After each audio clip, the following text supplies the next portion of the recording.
NASA का मंगल ग्रह पर मानव युक्त मिशन भेजना अभी दूर है, क्योंकि नासा ने 2030 के दशक के मध्य तक मनुष्य को मंगल ग्रह पर भेजने की योजना बनाई है। लेकिन वास्तव में ये टाइम स्केल बहुत छोटा है, क्योंकि रास्ते में पहले से ही बहुत सी बाधाएं हैं जिन्हें दूर किया जाना बहुत जरूरी है। अंतरिक्ष में सबसे बड़ी समस्या रेडिएशन से सामना है। तो अंतरिक्ष और मंगल ग्रह पर रेडिएशन कितनी बुरी है और इस विषय में हम क्या कर सकते हैं। रेडिएशन का मतलब बहुत सारी अलग अलग चीजें हो सकती हैं। अभी ये जो प्रकाश हम यहाँ देख रहे हैं, ये इलेक्ट्रोमैग्नेटिक रेडिएशन का एक रूप है। रेडिएशन हमारे घर के हीटिंग सिस्टम से निकलने वाली गर्मी भी है। ये रेडिएशंस हानि रहित हैं और यहाँ तक कि हम इंसानों के लिए लाभदायक भी हैं। लेकिन अंतरिक्ष यात्रियों को अलग अलग प्रकार की रेडिएशन के बारे में पता होना जरूरी है। तरह तरह की रेडिएशन जो हमारे शरीर से परमाणुओं को छिन्न भिन्न कर सकती है, हमारे डीएनए को बदल सकती है, और ये तेज रेडिएशन हमारी बीमारी या मौत का कारण भी बन सकती है। हमारे सौरमंडल में इस खतरनाक रेडिएशन के लिए मुख्य दोषी हमारा जीवन दाता सूर्य ही है। हमारा सूर्य कई अलग अलग फ्रीक्वेंसीज में प्रकाश उत्सर्जित कर रहा है और इसमें सौर हवाओं का एक स्थिर आउटफ्लो है जो बहुत ज्यादा ऊर्जावान प्रोटॉन, इलेक्ट्रॉन और अल्फा कण या दूसरे शब्दों में सब एटॉमिक पार्टिकल्स हैं। ये पार्टिकल्स और वेवलेंथ्स हम इंसानों के लिए बहुत खतरनाक हो सकती है, लेकिन अक्सर हमारे सूर्य की सतह पर बहुत शक्तिशाली घटनाएं होती हैं जिन्हें सौर फ्लेयर्स और कोरोनल मास इजेक्शन कहा जाता है। यही वो जगह है जहां विभिन्न कारकों के संयोजन के माध्यम से सूर्य अंतरिक्ष में अत्यधिक ऊर्जा वाले कणों की अरबों टन मात्रा को फेंकता है। यदि अंतरिक्ष यात्री बिना किसी सुरक्षा के एक कोरोनल मास इजेक्शन के रास्ते में चले जाएं, तो ये उन्हें बहुत बीमार बना देगा। हालांकि स्पेस रेडिएशन की बाधाओं को दूर करने की कोशिश कर रहे वैज्ञानिकों के लिए ये सबसे बड़ी चिंता नहीं है। यहाँ अंतरिक्ष में भी चोट पहुंचाने वाले कण होते हैं जो सूर्य से निकलने वाले कणों की तुलना में बहुत तेजी से यात्रा करते हैं, जिन्हें गैलेक्टिक कॉस्मिक रेज के रूप में जाना जाता है। ये वो कण हैं जो बहुत ही ऊर्जावान घटनाओं से निकले थे। ये कण लाखों सालों पहले एक विशालकाय सुपरनोवा से निकले हो सकते हैं। ये कण हाइड्रोजन एटम से लेकर यूरेनियम जैसे भारी एलिमेंट तक सभी तरह के हैं जो अपने इलेक्ट्रॉन से दूर हो गए हैं, जिसका मतलब है कि एटम्स के न्यूक्लियस अभी भी बने हुए हैं। ये कण लगभग प्रकाश की गति से यात्रा करते हैं। ये एक अंतरिक्ष यान या हमारे शरीर के माध्यम से आसानी से गुजर सकते हैं और ये जिस भी एटम से गुजरेंगे उन्हें आयोनाइज्ड कर देगा। सौभाग्य से पृथ्वी पर हमारे पास कई प्राकृतिक संरक्षण हैं जो हमें इन सभी रेडिएशन से बचाते हैं। उसमें से पृथ्वी की मैग्नेटिक फील्ड एक है। कोरोनल मास इजेक्शन और कुछ गैलेक्टिक कॉस्मिक रेडिएशन हमारी पृथ्वी के आयन मंडल को प्रभावित करती है, जिससे सुंदर अरोराज का निर्माण होता है। ये मैग्नेटिक फील्ड पृथ्वी के वायुमंडल को सूरज की सौर हवाओं से भी बचाती है और ये वो वातावरण है जो हमें किसी भी गैलेक्टिक कॉस्मिक रेडिएशन से बचाता है। ये हमें चुंबकीय क्षेत्र के माध्यम से मिला है। ये कण वातावरण में कणों को प्रभावित करते हैं इससे पहले कि वो जमीन पर हम तक पहुंचे।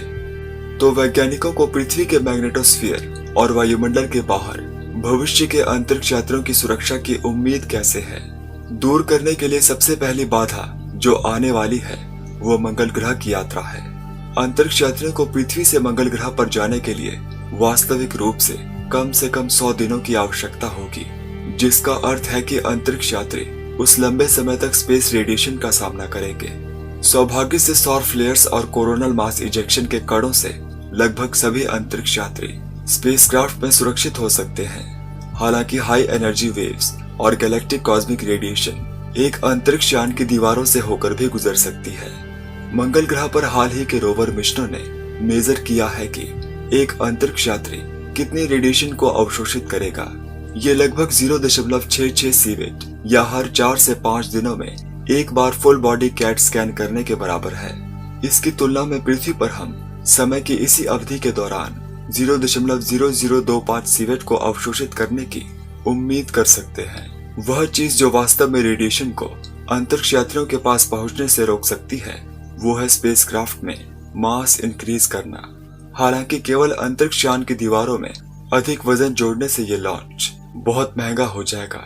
तो नासा के ओरायन कैप्सूल में वर्तमान में प्रयोग किए जा रहे तरीकों में से एक है विशेष रूप से हाई रेडिएशन की अवधि के दौरान एक मेकशिफ्ट बंकर में छिपना, जितना संभव हो उतना अंतरिक्ष यात्रियों के आसपास आपूर्ति के कई बैग डाल देना।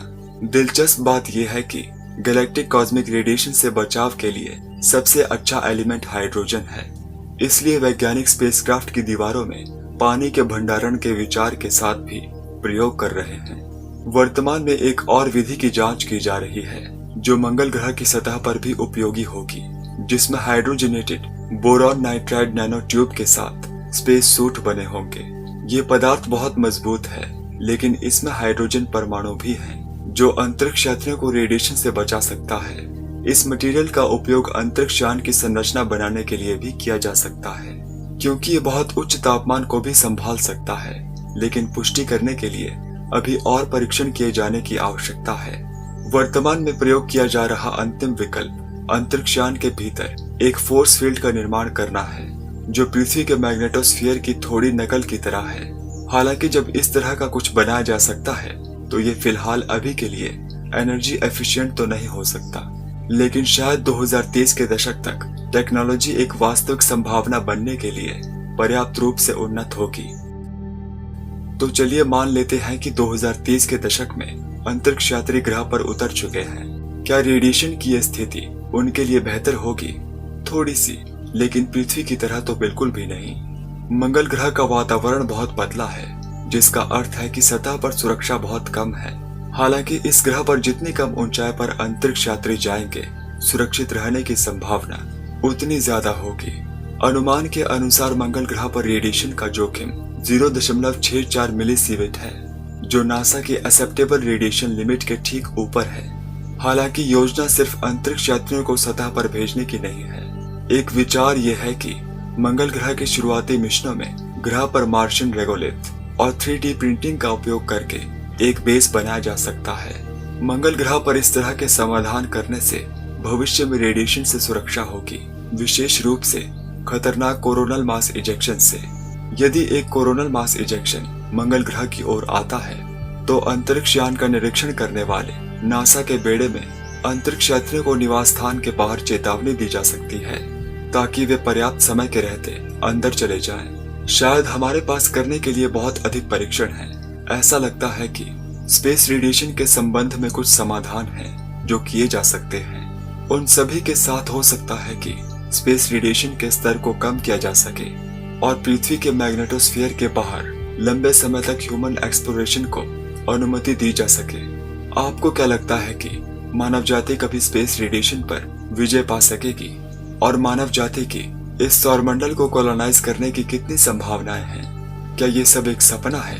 क्या मंगल ग्रह पर स्पेस रेडिएशन से भी बड़ी बाधाएं हैं? आखिर क्या सोचते हैं आप? इस बारे में मुझे कमेंट्स में जरूर बताइएगा।